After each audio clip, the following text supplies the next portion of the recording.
Ons tema vanoggend is die beskerming van eenheid in waarheid. En ons het 3 teksgedeeltes.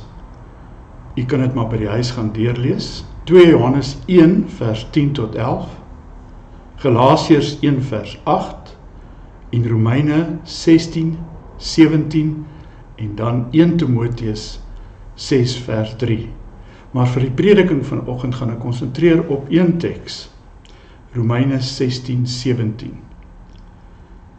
Hou hulle in die oog wat tweedrag en struikelblokke veroorsaak teen die leer wat julle geleer het en wyk van hulle af, sê God se woord. Voor ons verder gaan, kom ons vra die Here. Hemelse Vader, wie kan U reg verteenwoordig? Wie kan oor U liefde, U grootheid, U genade, oor die ware evangelie preek? Help my, Here, om so te praat, dat U daardeur verheerlik sal word. En ek bid ook vir elkeen wat gaan luister, dat U vir hulle oor sal gee, om te hoor wat die Gees van God ook vanoggend sê. In Jesus naam. Amen. Ons leef vandag in 'n tyd van absolute verdraagsaamheid. En dit word nou as die hoogste deug beskou. Nou die wêreld sê vandag vir ons, dit maak eintlik nie saak wat jy glo nie. Solank jy net opreg is en dit in liefde doen en niemand benadeel nie. Ongelukkig het hierdie gees van die tyd ook die kerk van Christus binnengedring.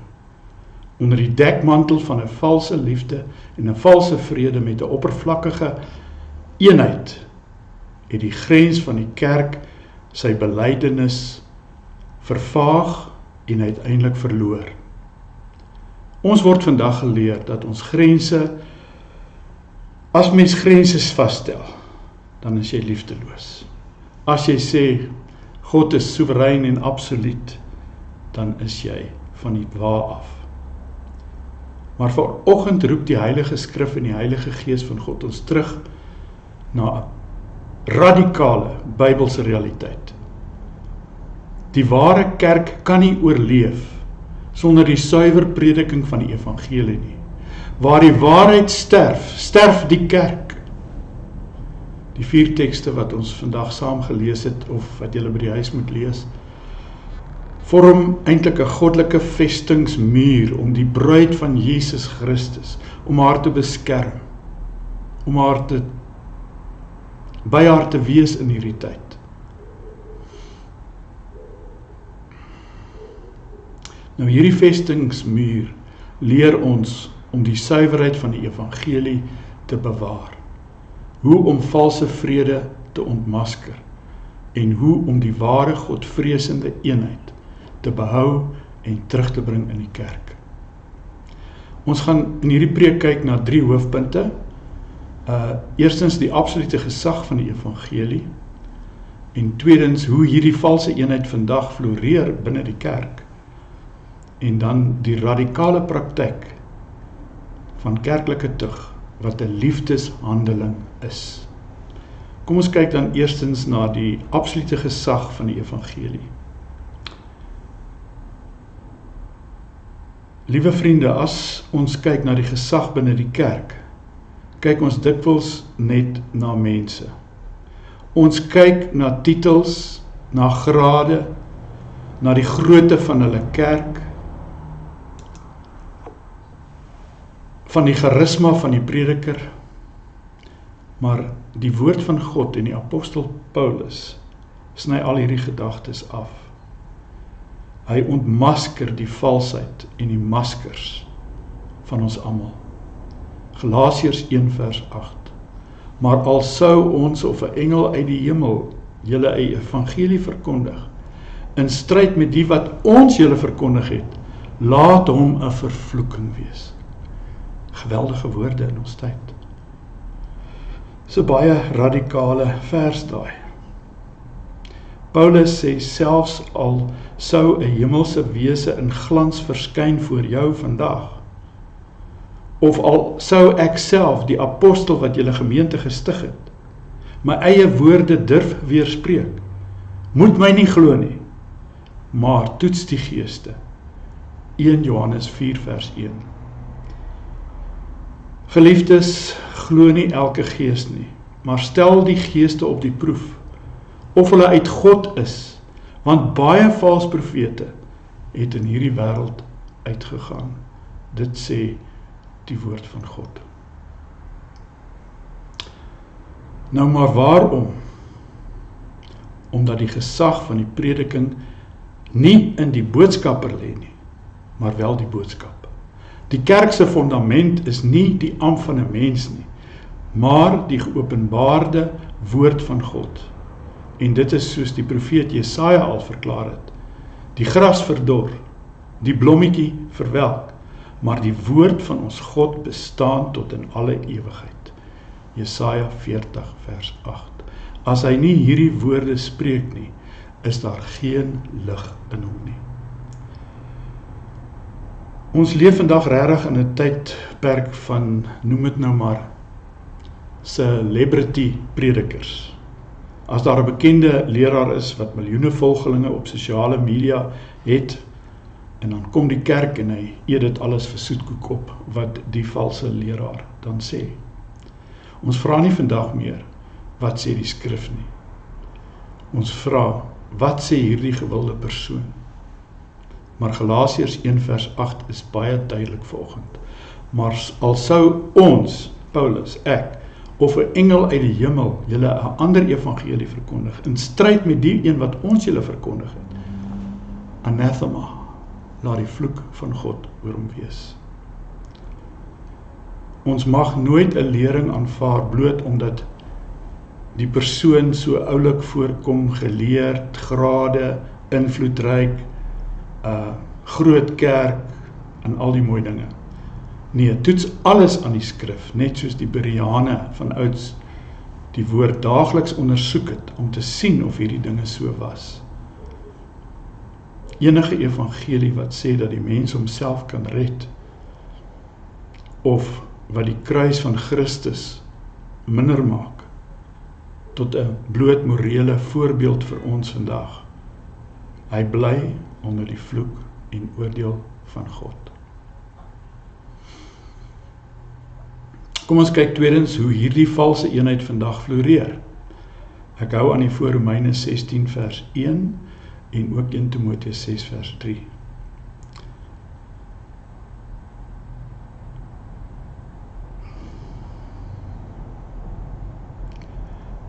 As die boodskap, die evangelie, die finale gesag is, wat gebeur wanneer mense daarvan afwyk? In Romeine 16 vers 17 waarsku Paulus, hou hulle in die oog wat tweedrag en struikelblokke veroorsaak. Hou hulle in die oog wat tweedrag en struikelblokke veroorsaak, teen die leer wat julle geleer het.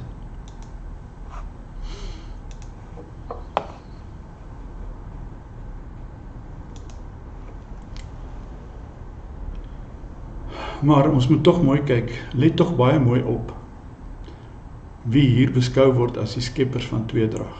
Vandag sê mense, die mense wat oor teologie stry en ketters uitwys, hulle is die eintlike probleem van ons tyd. Hulle skeer die kerk. Maar die skrif kom en hy draai dit 180 grade om. Die ware struikelblokke is nie die wat die volle raad van God verkondig en wat die enigste ware evangelie van genade verdedig nie. Die ware struikelblokke wys uit wie hulle is, en die ware leer wys die struikelblokke uit vir wie hulle werklik is, en die valse leer wat hulle verkondig word ontmasker in hulle gesprekke. En ons moet die enigste ware evangelie vandag verdedig teen hierdie struikelblokke. Onthou tog baie mooi, wanneer enige iemand afwyk van die apostoliese leer, skeer hy homself los van die liggaam van Christus. Eenheid in die kerk mag nooit ooit ten koste van die waarheid wees nie. In Efesiërs 4:13 sê Paulus tog baie duidelik, dat ons moet kom tot die eenheid van die geloof en van die kennis van die Seun van God. Daar kan geen Bybelse eenheid wees sonder waarheid nie. En die korrekte kennis van Christus is van eerste belang. Nou, hoe erken ons hierdie valse leraars wat tweedrag saai?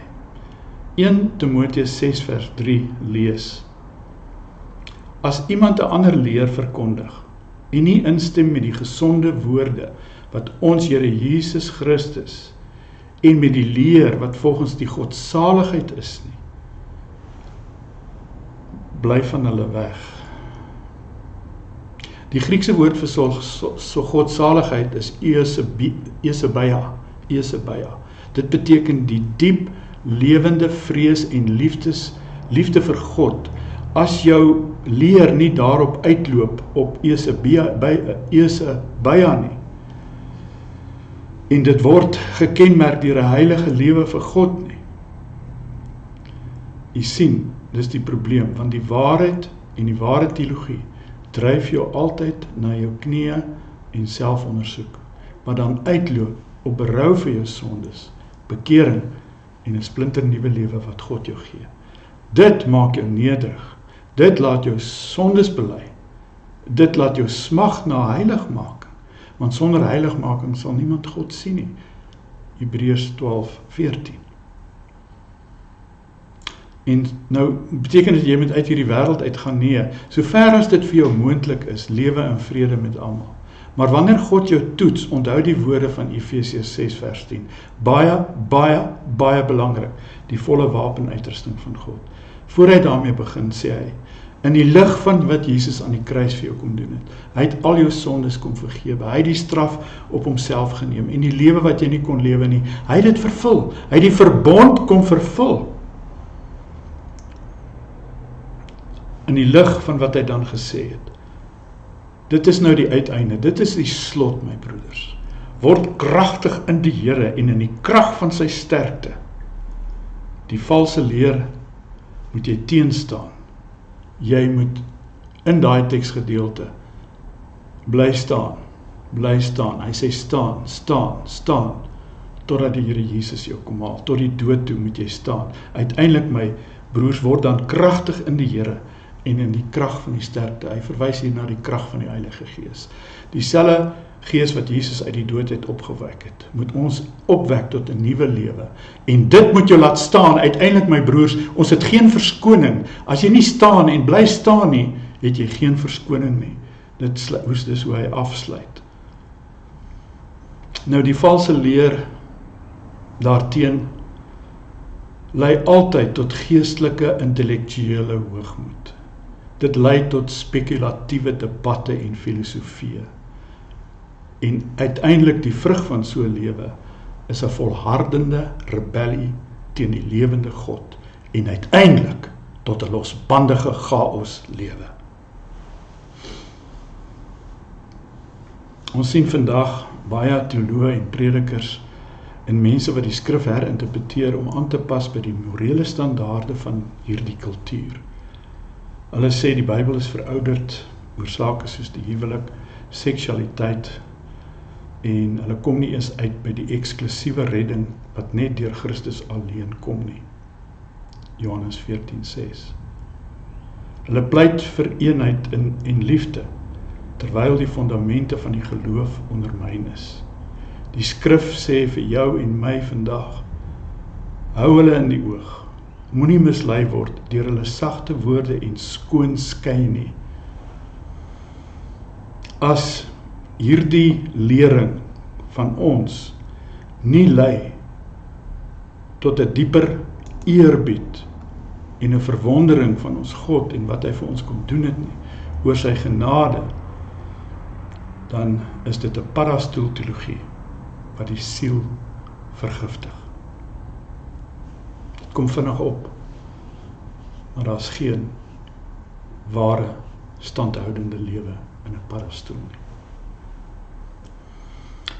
En dan my laaste punt, die radikale praktyk van die kerklike tug wat heeltemal verkeerd verstaan word. Die kerklike tug is 'n liefdeshandeling, Wanneer ons sien dat 'n broer wat saam met ons in die kerk was, wat een met ons was, as ons sien hierdie broer struikel en hy's besig om van die pad af te gaan. Mense, dis 'n liefdeshandeling. Ek sê, jy hardloop hom in, jy duik hom in en jy smeek by hom. Hier's die waarheid, broer. Luister asseblief. In die grootste liefde wat jy het, sal hy jou duik en omhels en met jou pleit. Die kerklike tug is die beste ding wat met die kerk gebeur het. Maar dis weg.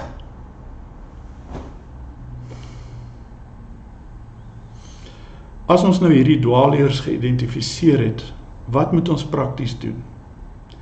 Hier tref die skrif ons soos 'n donderslag in 2 Johannes 1 vers 10 tot 11.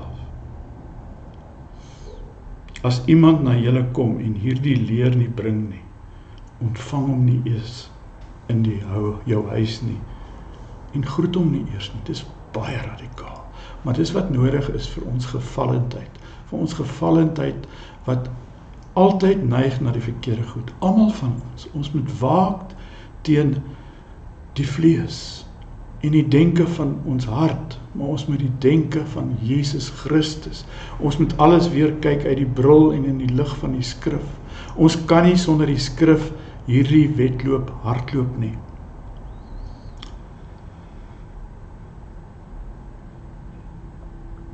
As iemand na julle kom en hierdie leer nie bring nie, ontvang hom nie in die huis nie, en groet hom nie. Dis nie my woorde nie, dis nie my standaard nie, nie naastenby nie.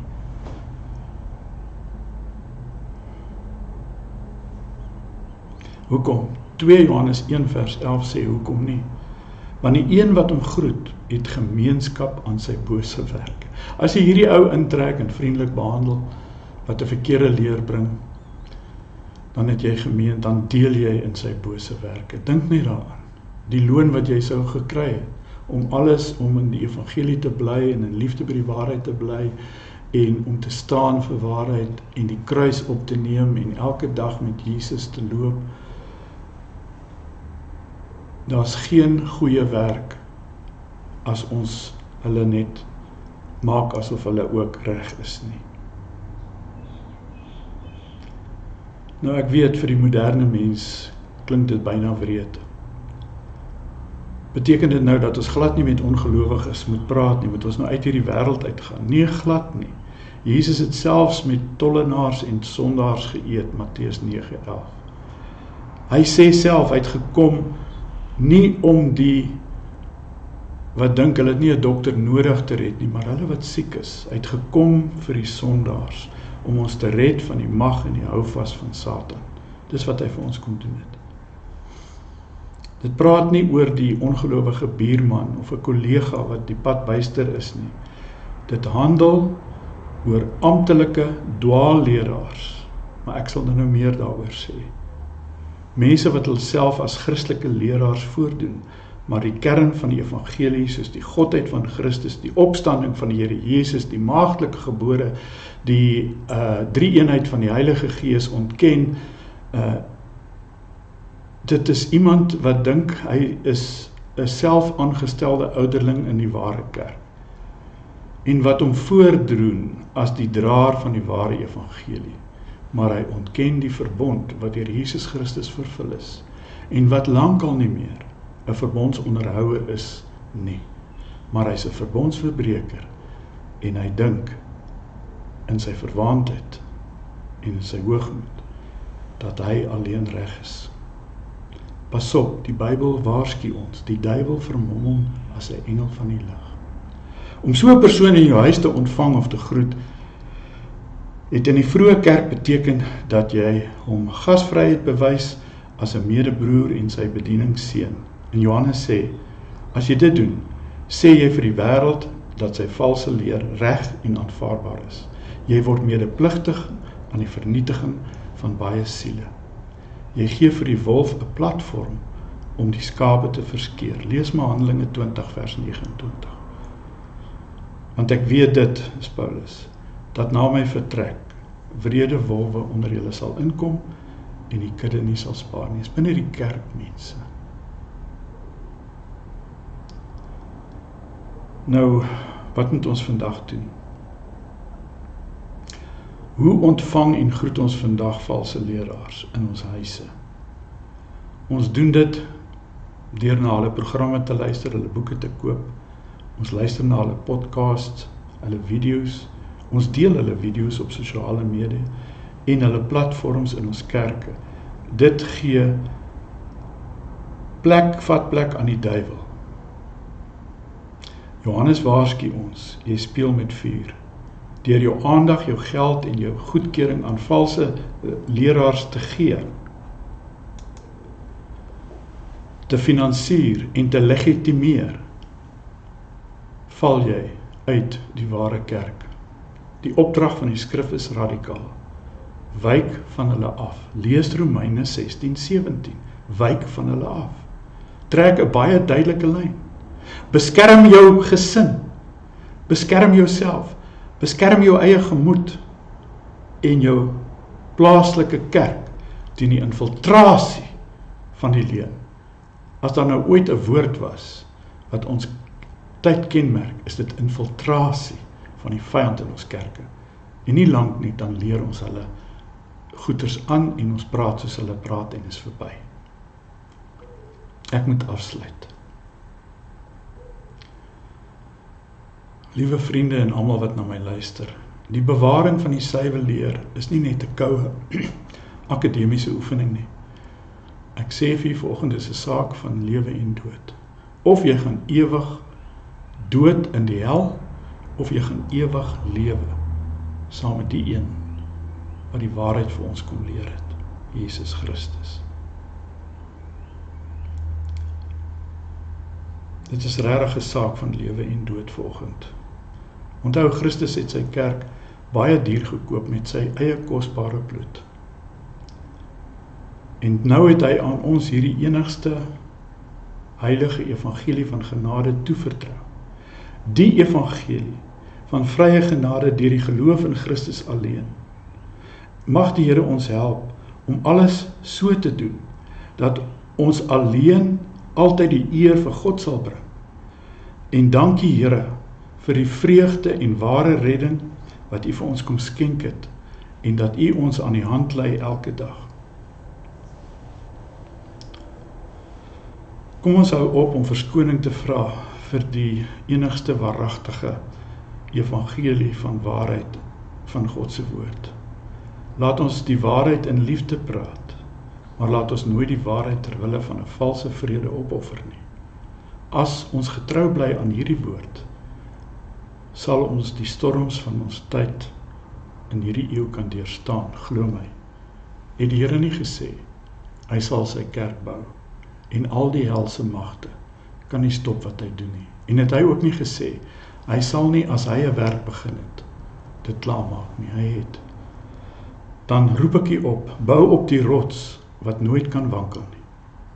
Mag die Here vir ons die gees van onderskeiding gee vandag, die moed om die leuen te weerstaan, en die diep godsvrug om te lewe tot eer van sy heilige naam alleen, tot eer van God alleen, mag hy ons daarin help, vandag en al die dae van ons lewe. Amen.